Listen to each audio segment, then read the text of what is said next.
여러분 우리가 잘 아시는 이야기 중에 실패는 뭐라고 하죠? 성공의 어머니다 이런 말이 있습니다. 그렇죠? 비록 실패 자체는 좀 쓰라리지만 실패하기를 원하는 사람이 뭐 있겠어요? 실패는 좀 쓰라리고 힘들지만 이것을 잘 이렇게 되돌아보면서 좀 반성하고 또 분석해서 다음엔 이 실패를 좀 극복하면 좋겠다 이렇게 노력하면 성공에 이를 수 있다. 그래서 우리 실패가 꼭 나쁜 것만은 아니에요. 그래서 우리의 삶을 돌아보고 우리가 다시금 한 단계 더 나아갈 수 있도록 그런 동력이 될 수가 있습니다. 자, 우리 인생에 어떤 실패들이 있을 수도 있어요. 그걸 이제 돌아보면서 우리가 다시금 그래서 극복할 수 있는 디딤돌 삼기를 원하는데요. 참 근데 이제 우리 성경 말씀을 보면서 너무도 뼈아픈 실패가 있어요.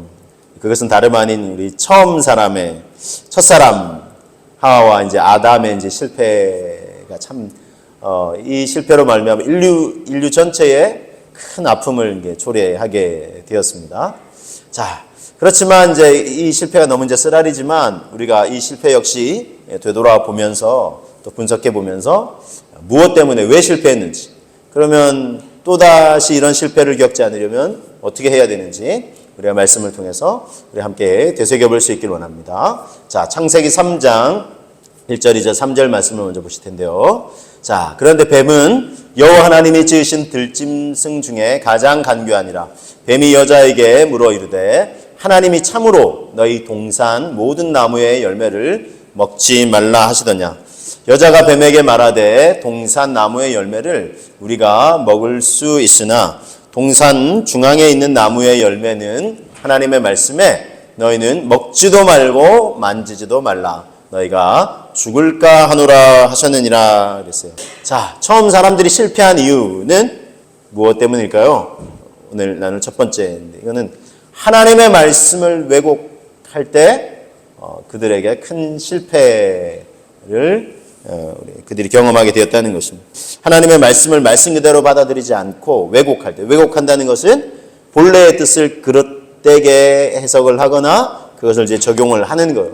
자, 그렇게 할 때 참 너무나 안타까운 일이 이제 인류에게 이제 벌어지게 되었는데요. 자, 하나님이 뭐라고 말씀하셨는지 창세기 2장 16, 17절에 이 선악과와 관련해서 이렇게 말씀하셨어요. 여호와 하나님이 그 사람에게 명하여 이르시되 동산 각종 나무의 열매는 네가 임의로 먹되 선악을 알게 하는 나무의 열매는 먹지 말라. 네가 먹는 날에는 반드시 죽으리라. 이게 하나님 말씀이었어요. 이거 먹으면 반드시 죽는다. 이렇게 말씀을 하셨어요.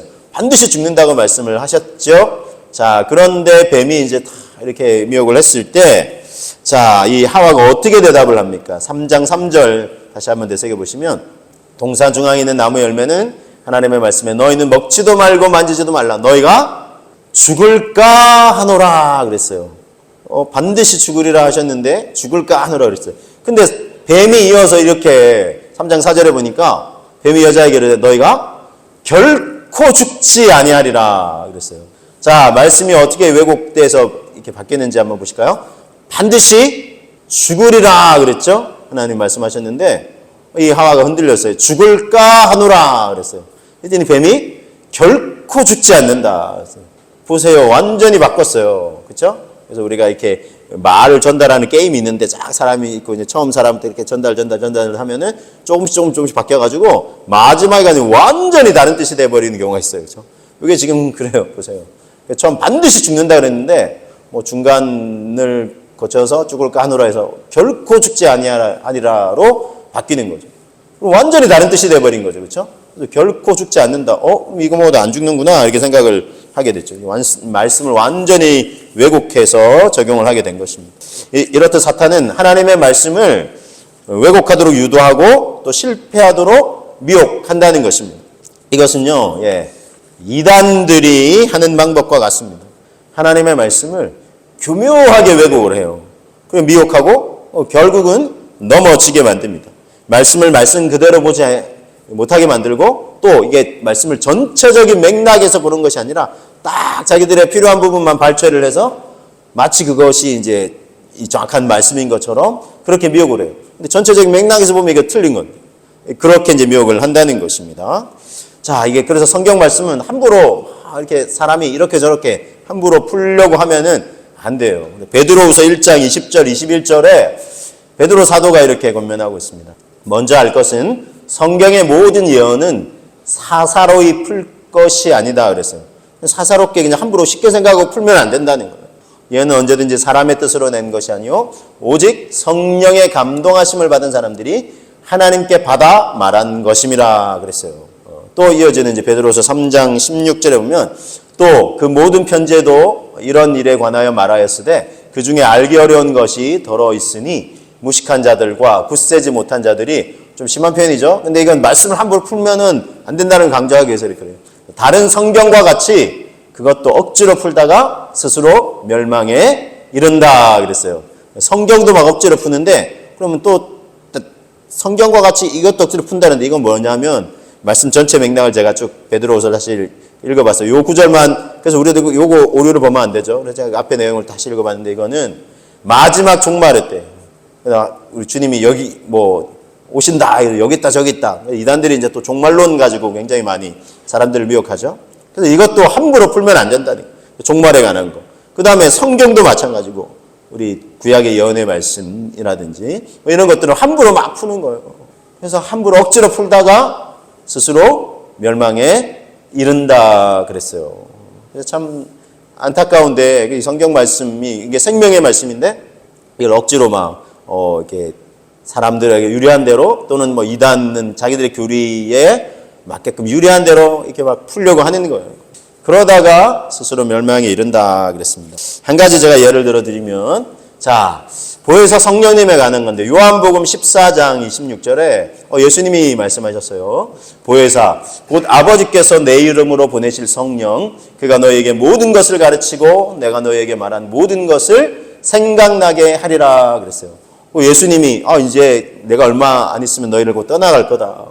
제자들이 두려워하니까 두려워하지 말라라고 하시면서 보혜사 성령을 보내주실 것이다. 그래요. 곧 아버지께서 내 이름으로 보내실 성령이 보혜사다 그랬죠.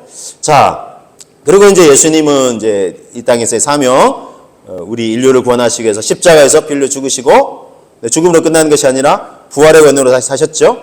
그리고 인류에게 이 죄의 권세, 죽음의 권세를 넘어서는 영원한 부활, 구원, 영원한 생명의 소망이 있음을 알게 해주셨어요. 그죠? 그리고 이제 아버지께로 올라가야 된다고 이제 올라가셨어요. 자, 그러면 보혜사 성령은 언제 오셨을까요? 보혜사 성령은 언제 오셨죠? 이 약속하신 성령은 언제 제자들이 이 보혜사 성령님을 체험합니까?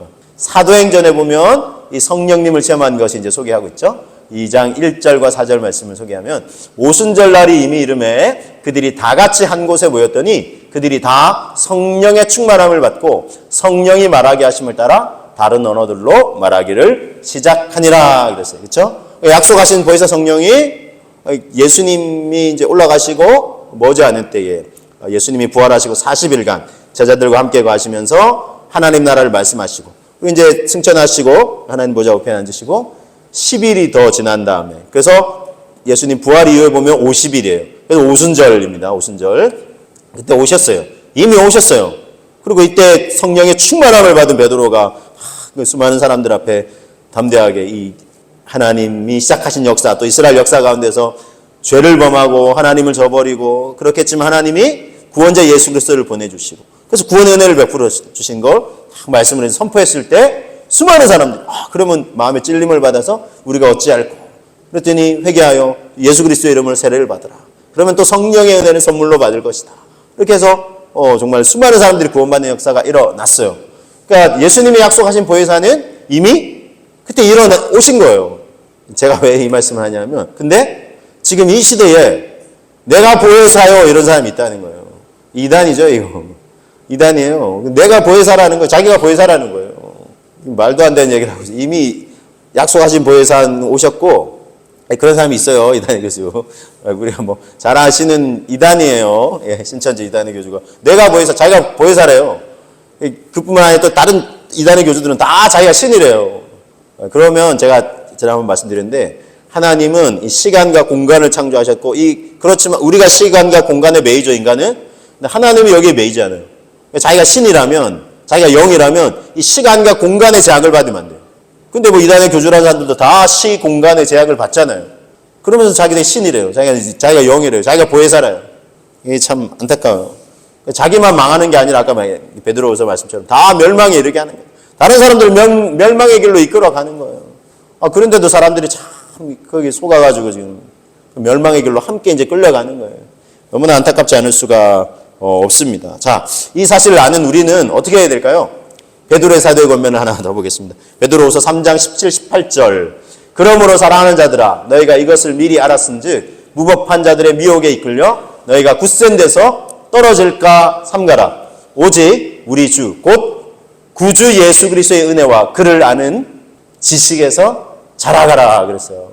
그렇죠? 이 잘못된 말씀의 미혹에서 떨어질까 또 삼가라 하고 오직 구주 예수 그리스도를 그 은혜와 그를 아는 지식에서 자라가야 하는 거예요. 그렇죠?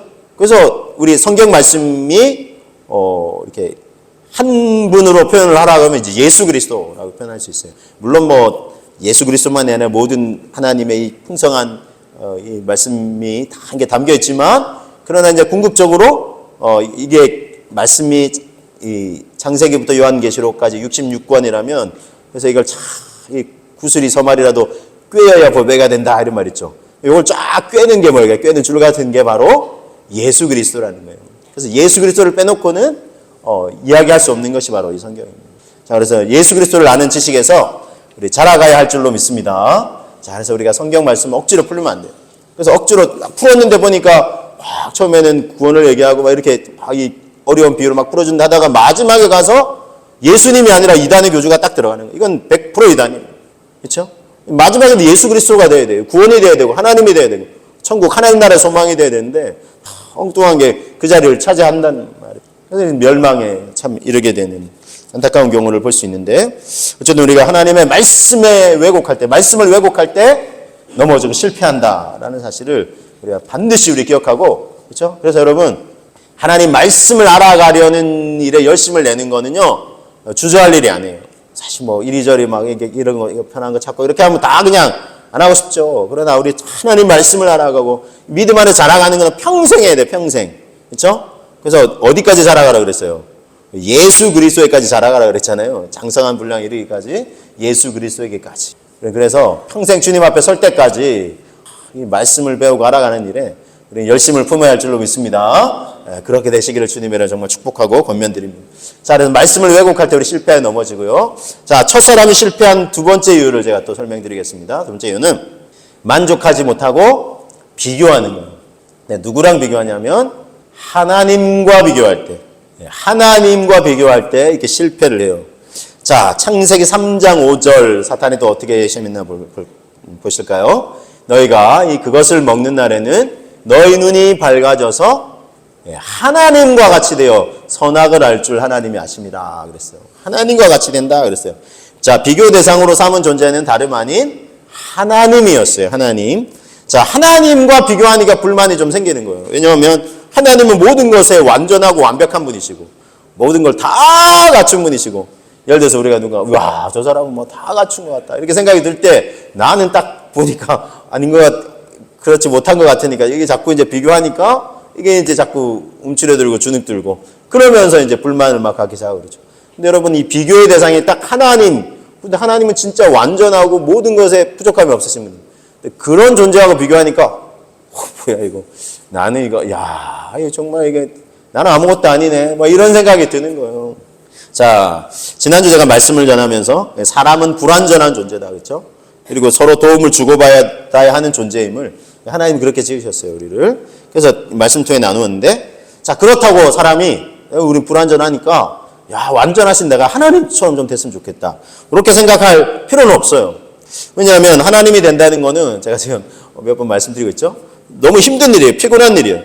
세상 모든 사람들의 소원을 다 바람을 들어줘야 돼요.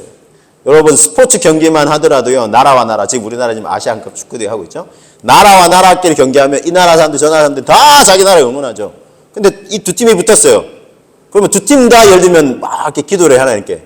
그럼 어느 팀을 들어줘요? 들어줄 수가 없죠. 이거는 이제 열심히 훈련한 팀, 뭐 조직력을 잘 갖춘 팀, 뭐 이런 팀이 이제 승리를 하겠죠. 보편적으로는. 여러분, 그래서 어쨌든 하나님은 근데 요 뭐 스포츠 경기는 어쩔 수 없이 승패 나눠주고 하는데 모든 이 세상 사람들이 다 막 소원과 바람을 가지고 하는다. 그리고 하나님은 그들의 건강과 안녕과 평안을 위해서 들어주고 싶으세요. 이왕이면 모든 인류의 소원들을 다 들으시고 막 때에 맞게 또 응답을 해주셔야 되니 이게 얼마나 힘든 일이냐 하는 거예요. 그렇죠, 여러분? 우리가 조금 관계된 사람들 우리가 그 필요를 알고 뭐 채워주고 도와주고 이것도 쉽지 않은데 모든 사람들은 이 세상 모든 사람들은 다 그들의 필요를 채워주고 도와주고 또 인도해 주시려니 얼마나 힘들어요. 이스라엘 백성들이 광야 여정을 지날 때 여러분 어땠습니까? 자, 낮에는 구름 기둥이에요. 그렇죠? 밤에는 불 기둥으로 인도하셨죠. 그렇죠? 제가 이거 몇 번 말씀드리는데 이게 낮에는 구름 기둥, 밤에는 불 기둥. 그래서 이게 여러 가지가 있어요. 요 한 말씀 구절에 갈 길도 인도해 주셨어요. 방향도. 광야에는 길이 없어 보이죠. 그렇죠? 근데 아까 우리 찬양도 사막에 광야에 길을 내시고 사막에 강을 내신다는 길이 없어 보이는데 길을 내세요. 어떻게 내세요, 하나님이? 근데 구름으로 인도하시는 거예요. 예를 들면 구름이 딱 보니까 움직여요. 그러면 어떻게 해야 돼요? 아, 움직여야 되는구나 하고 움직이면 돼요. 근데 어느 방향으로 움직일지 유심히 봐야 돼요. 내가 지금 보는 방향에서 직진 방향으로 가는지 구름이 오른쪽으로 틀어서 가는지, 그렇죠? 방향을 인도하신다는 거예요. 그렇죠? 방향을 인도해 주세요. 갈 길을 인도해 주세요. 길이 없지만 하나님이 길을 내시는 거예요. 그리고 인도하세요. 그뿐만이 아니에요. 제가 이 구름기둥, 불기둥 처음에 묵상을 할 때 우리 길과 갈 길을 또 갈 때를 멈춰 있으면 계속 멈춰 있어야 돼요. 움직이면 돼요. 그러니까 그 때, 그러니까 방향과 때 요걸 이제 하나님이 주관해 주시죠. 이뿐만이 아니에요. 어느 날 제가 묵상하다가 이걸 거꾸로 생각해 보니까 큰일 나겠다 생각이 드는 거예요. 무슨 말씀이냐면 낮에는 구름기둥이죠. 밤에는 불기둥이죠. 낮에 만약에 하나님 좀 피곤하셔가지고 사람이면 피곤하잖아요. 그렇죠? 피곤하셔가지고 낮에 갑자기 하나님이 불기둥을 확 그렇게 하시면 어떻게 될까요? 큰일 납니다. 사막 광야지대예요. 40도 50도 올라가요. 그렇죠? 요즘 너무 추우니까 기온이 좀 올라갔으면 좋겠다 했는데 기온이 올라가도 너무 올라가서 막 40도 50도 돼요. 근데 거기에다 갑자기 불기둥이 되면 어떻게 될까요? 죽습니다. 살 수가 없어요. 그렇죠? 예. 그러니까 낮에는 뭐가 필요해요? 구름 기둥이 필요하죠. 그래서 햇빛을 딱 차단해 주시는 그늘이 되게 하시는 거예요. 그래서 사람이 살 수 있게 딱 하시죠. 반대로 밤에는 기온이 급격히 떨어져요. 너무 추워요. 근데 추운데 달빛에 막 그래도 이렇게 기대고 있는데 달빛도 구름이 또 낮이 아니라 밤에 구름 기둥으로 딱 달빛까지 가려면 어떻게 될까요? 더 춥고 어둡고 막막해요. 그렇죠? 근데 밤에는 그래서 뭐가 필요해요? 불기둥이 필요한 거죠. 그래서 다 불기둥으로 따뜻하게 또 보호해 주시고 너무 또 어두우면 안 되니까. 보세요, 여러분. 하나님이 당신의 백성들의 필요를 정확하게 아시는 거예요. 낮에는 구름 기둥이 필요한 거 아시고 밤에는 불 기둥이 필요한 거 아시고 다 정확한 걸 정확한 때에 채우시고. 야, 이 말씀을 제가 깨닫고 다니까 야, 하나님이 정말 대단한 분이시다. 너무나 좋으신 분이시다. 좋으신 하나님 찬양도 있잖아요. 좋으신 하나님. 좋으신 하나님. 참 좋으신 나의 하나님. 나의 필요, 우리의 필요를 정확하게 하시고 정확한 때에 채워주시고 공급해 주시는 하나님. 그리고 또 길 없어 보이는데 다 길을 내시고 사망의 강을 내시고 또 먹을 게 없어요. 하나님 뭘 내려주셨어요? 만나와 그 만나를 날마다 내주셨죠. 하늘에서 이슬이 내리듯 그 이슬방울을 통해서 이렇게 만나를 날마다 내려주셨는데 이스라엘 백성이 맨날 그것만 먹으니까 은혜를 내려주셔도 날마다 내려주셔도 사람이 그래요. 그러니까 어쨌든 막 그래가지고 막 원망불평을 해요. 막 우리 이것만 먹고 살란 말이니 우리 이것만 먹고 평생 이것만 먹다 죽으란 얘기냐. 말을 해도 아다르고 어다른 거 아시죠? 하나님 맨날 이것만 먹으면 우리가 조금 하나님 솔직히 좀 생각해 보세요. 맨날 이것만 먹으면 좀 지루하지 않겠어요? 지겹지 않겠어요? 좀 다른 것도 주시면 안 돼요? 이렇게 얘기해도 되는 걸 맨날 우리가 이것만 먹다 죽으란 얘기냐고 막 원망불평해요. 그렇죠? 아다르고 어다르죠. 그런데도 하나님은 긍휼히 여겨주셔요. 어떻게 해요? 막 원망불평하니까 모세가 막 이 백성들 어찌하면 좋냐고 막. 그런데 하나님은 긍휼히 여겨주셔서 어느 날 아침에 보니까 나가보니까 바람을 하나님 팍 부으셔가지고 메추라기가 막 온 땅에 사방에 그거 막 이렇게 거두어다가 또 구워 먹고. 야, 하나님 이런 분이세요. 너무나 좋은 분이세요. 우리가 믿는 하나님은 너무나 좋으신 분이신 줄로 믿습니다. 얼마나 감사해요. 참 좋으신 분.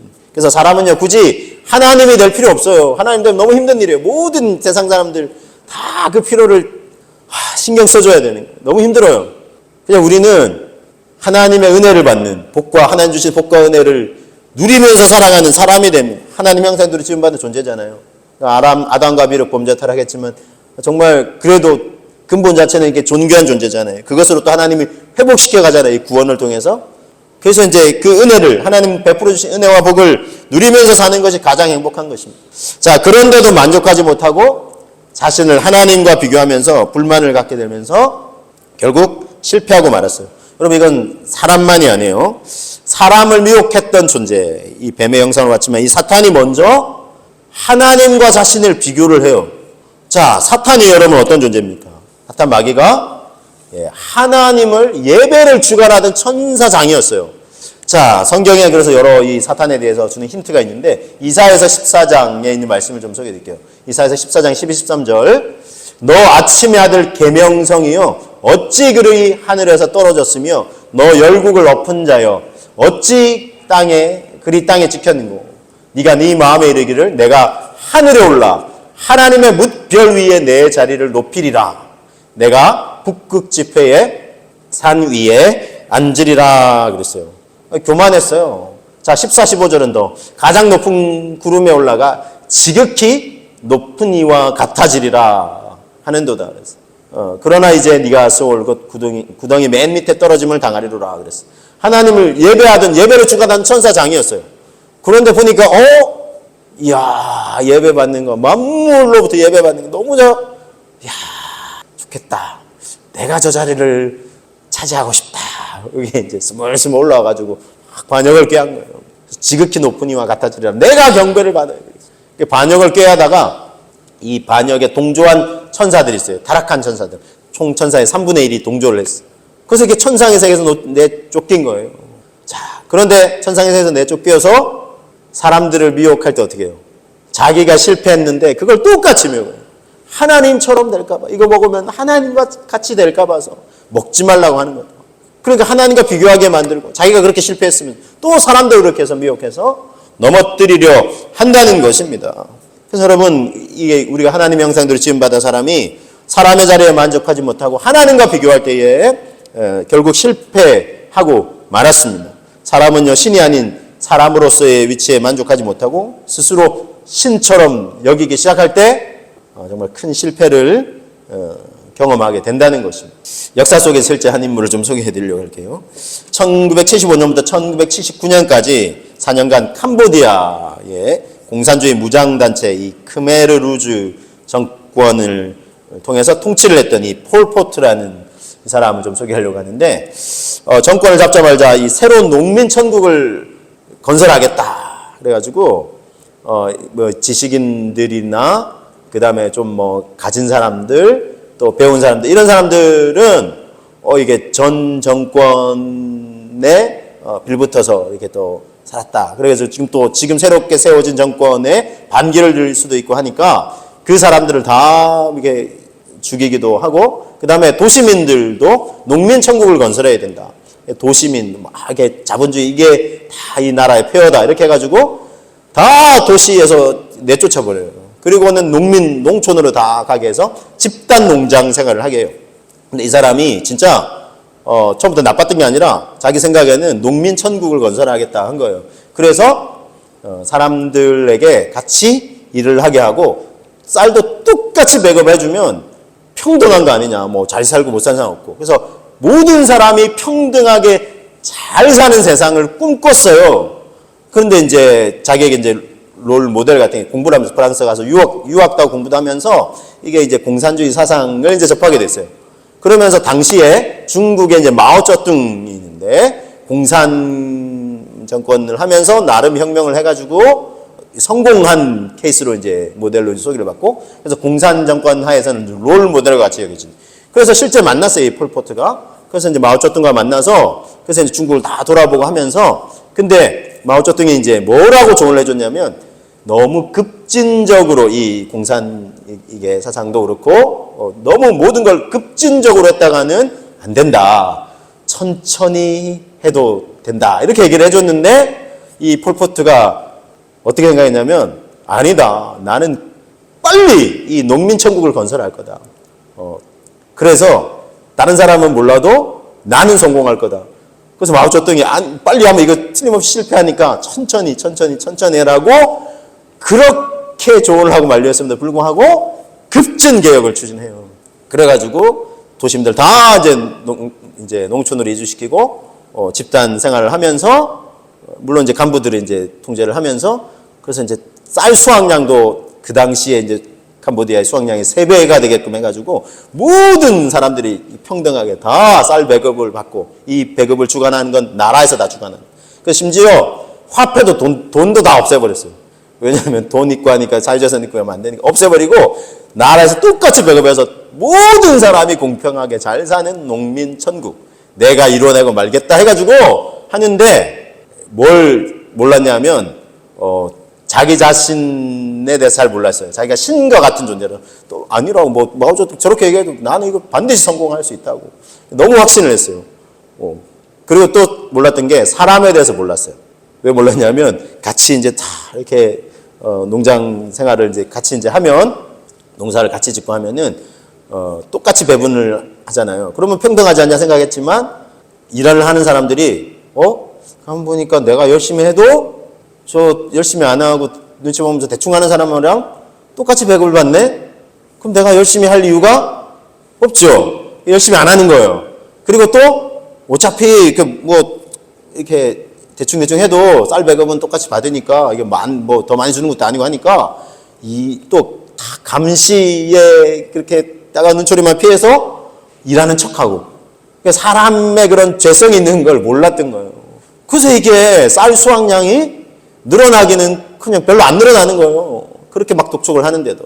그러니까 이게 중간 관리들이 근데 이걸 보고를 해야 되잖아요, 나라에다가. 근데 수확량이 늘었다고 자꾸 보고를 하는 거예요. 그리고 배급을 이제 나라에서 중앙에서 하잖아요. 그러니까 중간 관리들이 또 이걸 숫자를 속여요. 이 농민들이 죽어나가는데 너무 힘들게 이제 고달파가지고 죽어나갔는데 숫자를 속여요. 왜냐하면 살아있다고, 요 사람 아직 살아있다 하면 더 많은 양이 배급이 돼가지고 자기가 착복을 하는 거예요. 이렇게 하면서 이 나라가 완전히 발전하기는 그냥 더 점점 퇴보하고 말아요. 그런데 이제 그런데다가 또 자기들이 잡은 정권이 이제 계속 유지되게 하려니까 아까 말했듯이 지식인들, 배운 사람들 다 또 이제 죽이려고 학살을 하고 나라의 반기를 들지 못하도록 하면서 그래서 수많은 사람들이 죽어나요. 그래서 그 당시 전 인구의 한 800만 정도 이제 가까이 됐는데 한 200만 가까운 인구가 죽어요. 그래서 이제 캄보디아 참 안타깝지만 킬링 필드라고 수많은 한 2만여 곳에 사람들이 이렇게 다 시체를 묻어놓은 참 너무나 끔찍한 사건이 일어나게 됐습니다. 사람이 자기가 신도 아닌데 신과 같이 생각하고 나는 다른 사람 다 실패해도 나는 얼마든지 성공할 수 있다. 그렇게 생각을 했고 또 인생인 사람이 어떤 존재인지 몰랐어요. 제가 또 한 예를 소개해 드리려고 합니다. 이게 반대되는 예인데 중세의 기독교인 카톨릭 이제 제가 이제 루터에 관해서 좀 소개해 드리려고 합니다. 대성당을 짓기 위해서 돈이 필요했어요. 그래서 성경에 없는 거짓된 교리로 사람들을 미혹했습니다. 헌금을 많이 해야 면죄부를 받게 된다. 즉 구원을 얻을 수 있다는 거죠. 당시의 사람들은 어떤 상황이었냐면 자신들의 언어로 예배를 못 드려요. 고대 라틴어로 막 예배를 드려요. 일반 평민들은 제가 말해서 막 여러분 못 알아듣는 말로 막 제가 막 방언으로 지금 이렇게 하고 있다면 여러분 어떠세요? 무슨 은혜가 되겠어요? 그죠? 그러나 어쨌든 이렇게 예배를 드렸으니 아멘 하라 이거 막 그걸 강조하고 또 그러니까 성경에 어떤 의미가 담겨 있는지 자기가 제대로 모르는 거예요. 그래서 얘기하는 대로 다 그냥 받아들이는 거죠. 그러니까 헌금을 많이 해야 면죄부를 받는다. 그리고 구원을 얻는다고 하니까 그런 줄 알고 다 사람들이 너무 안타까웠죠. 근데 당시 수도사였던 이 루터와 칼빈 등은 말씀을 이제 배우면서 이게 당시에 이제 가톨릭이 어쨌든 기독교 같은 뿌리죠. 이게 말씀을 왜곡해서 사람들을 미혹하고 있다. 이걸 깨달은 거예요. 이게 말씀에 없는 건데 이제 어디 헌금 많이 하고 많이 봉사하고 섬기면 이게 면죄부 받고 구원받는다는 얘기가 없다는 거예요. 그걸 깨닫고 이거는 잘못됐다. 사람들을 지금 멸망의 길로 오히려 이끄는 것이다. 라고 생각을 했어요. 근데 그 당시에는 이 유럽의 각국의 왕을 세우고 폐허할 수 있었던 막강한 권한이 어디 있었어요? 이 카톨릭의 이제 교황이 가지고 있었어요. 그런데 그런 교황과 카톨릭에 맞서서 그렇게 맞선다는 건 뭘 각오해야 되는 거예요? 죽음을 각오해야 되는 거예요. 죽을 수도 있는 거예요. 근데 그걸 각오하고 개혁을 추진을 했어요. 그래서 이 종교개혁자들 중에 이제 루터가 이제 특별히 생명을 걸고 개혁을 감당하게 했던 말씀을 제가 소개해 드립니다. 로마서 1장 16절 말씀 먼저 보시면 내가 복음을 부끄러워하지 아니하노니 이 복음은 모든 믿는 자에게 구원을 주시는 하나님의 능력이 됩니다. 먼저는 유대인에게요, 헬라인에게. 그렇죠? 모든 믿는 자에게 구원을 주시는 하나님의 능력이 됩니다. 그리고 17절, 복음에는 하나님의 의가 나타나서 믿음으로 믿음에 이르게 하나니 기록된 바 오직 의인은 믿음으로 말미암아 살리라 함과 같으니라 그랬어요. 오늘날 말씀을 막 묵상하는데 이제 고대 언어를 배웠죠. 교회에서 생활하면서. 그리고 말씀을 보니까 이 복음에 믿음으로 산다. 그런데 미혹한 거예요. 사람들을 막 이렇게. 그래서 이걸 그냥 둬서는 안 되겠다. 이걸 정말 비록 교황의 권력에 맞서야 되지만 내가 생명 걸고 이거 맞서리라 하면서 95개, 95개의 반박문을 탁 내걸고 어쨌든 목숨 걸고 복음을 그리고 이 생명의 말씀을 전하기 위해서 힘씁니다. 그래서 여러분 이 헌금 많이 하고 선행을 많이 쌓아야 구원을 얻을 수 있다고 말씀을 왜곡하는 것을 깨닫고 구원은 복음 즉 예수 그리스도께서 십자가에서 피 흘려 죽으신 것 그리고 부활의 권능으로 다시 사신 것 이것을 믿을 때 구원을 얻고 영원한 생명을 얻을 수 있다라는 사실을 널리 알리기 위해서 종교개혁, 말씀의 개혁을 진행했던 것입니다. 여러분 첫 사람들이 왜 실패를 했습니까? 말씀을 말씀 그대로 붙들지 못하고 사탄도 이렇게 왜곡해서 시험했고 처음 사람들도 그렇게 왜곡해서 넘어졌습니다. 이 실패는 지금도 계속해서 일어나고 있습니다. 그래서 여러분 우리가 믿음에서 실패하지 않으려면 어떻게 해야 될까요? 말씀 그대로 우리가 깨닫고 알고 그것을 붙들어야 하는 것입니다. 또한 우리가 어떤 존재인지 알아야 됩니다. 사람은 절대로 신이 아닙니다. 사람이 하나님이 아닌 것입니다. 아담하와가 범죄한 이유로는 우리는 죄의 본성을 지니고 태어난 그런 죄인입니다. 그래서 평생 죄의 노예로 살다가 죽을 수밖에 없는 불쌍한 존재입니다. 그래서 여러분 여기서 구원받으려면 어떻게 해야 될까요? 구원자 예수 그리스도를 우리가 믿고 붙들어야 한다는 것입니다. 예수 그리스도의 십자가와 부활을 믿을 때 구원을 얻습니다. 믿음으로 말미암아 다시 살게 됩니다. 여러분 이 세상에서 이 구원의 확신을 가지고 평생 살다가 죽음 이후에 천국에서 영원히 주님과 함께 살게 되는 것입니다. 이것이 구원입니다. 이것이 성경의 말씀의 핵심입니다. 절대 왜곡해서는 안 될 것입니다. 여러분 이 말씀 구원의 원리를 굳게 붙드시는 저와 여러분 되시기를 주님의 이름으로 축복합니다.